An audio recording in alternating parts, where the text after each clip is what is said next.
கருப்பு டாப்ல வந்திருக்கீங்க, அது புரியுதா? 200 இடம் ஜெயிக்கணும்ல.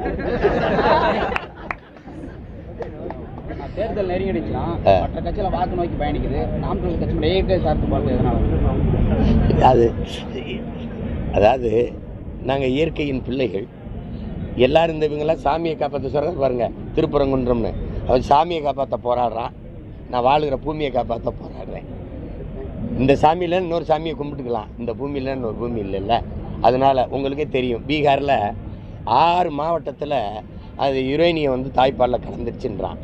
நீங்கள் பெருந்துறையில் 26 கிலோமீட்டருக்கு இந்த பகுதியில் தண்ணி எலி குடிக்காதேன்றான். அதெல்லாம் தாய்மார்கள் போராடுறதை நீங்கள் பாருங்கள். அப்போ பல கிராமங்களில் சிறுநீர் 30-35 வயசில் சிறுநீர் போயிருக்கு, சிறுநீரகம். காரணம் குடிக்கிற நீர். பிறக்கும்போதே குழந்தை புற்றோட வரும்போது தாய்ப்பால் நஞ்சாயிருது. காரணம் தின்ன உணவு, சாப்பிட்ட உணவு, தாய் உண்ண உணவு. காற்று இல்லை, கந்தகத்தூளை நான் சுவாசிக்கிறேன். இந்த பிரச்சனையை சரி பண்ணாமல் என் பிள்ளைகளை பத்திரமா இந்த பூமியில் விட்டு போக முடியாது. உங்களுக்கு புரியுதா? அது காசு, பணம், காரு, பங்களாலாம் வாழ வைக்காது. காற்று, நீர், சாப்பாடு இதான் வாழ வைக்கும். அதனால தான் நான் அதை நோக்கி போராடுறேன். திமுக மட்டும்தான் எதிரின்னு விஜய் சொல்லியிருக்காரு, மற்றவங்களை பற்றி பேசுறாங்க.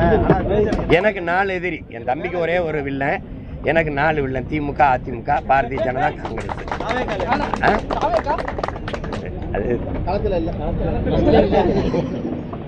அது போய் அதுக்கு தம்பி கட்சி, அதை போய் அது தட்டி தான் கொடுக்கணும். தட்டி தான்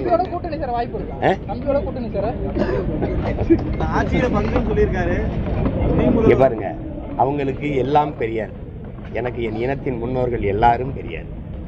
நான் அவங்களுக்கு ரொம்ப தூரம். அவங்க திராவிடர்கள், நாங்கள் தமிழர்கள். அவங்களுக்கு புரியுதா? அவங்களுக்கு அவங்க ஓட்டுக்கு காசு கொடுப்பாங்க.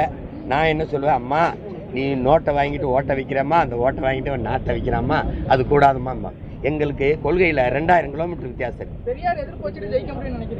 பெரியாருக்கு ஓட்டுருக்கா? பெரியார் கோட்பாட்டை சொல்லி ஒரு நல்ல வீரமுக்க ஆண்மக்கள். அவர் பெரிய தத்துவ அறிஞர், பெரிய சாக்ரட்டிஸ், அவர் பெரிய ஏங்கல்ஸ். பெரியார சீமான் திட்டாயா, அவனுக்கு போடாத அப்படின்னு சொல்லி வாக்கு கேட்க ஒரு தலைவர் கண். பெரியார் பேரை சொல்லி தான் 250 வாக்கு கூட பெற முடியல ஈரோட்டில். பெரியாரை ஏற்றி பேசி 20,500 வாக்கு. உனக்கு என்ன மனசு இல்லை? பெரியாரை திட்டிட்டு அவரை திட்டிவிட்டு டெபாசிட் வாங்கிட்டான்னா கேவலமாக போயிடும்னு அதோட நிறுத்திவிட்டேன். எனக்கு தெரியாதா நீ பயந்துட்டாயின்னு? நீ கள்ள ஓட்டு போடுறதை தடுக்காதமே, ஓட்டு காசு கொடுக்குறத தடுக்காதமே, என் ஓட்டை சரியா எண்ணீர் வாங்கி நான் நம்பணும். தம்பி தம்பி அதெல்லாம் பேசி நான் தான் சொன்னேன், பழைய கடப்பார ஈஎம்பி தலை பேரிச்சம்பளத்துக்கு போட்டாச்சு போய் பேசிட்டு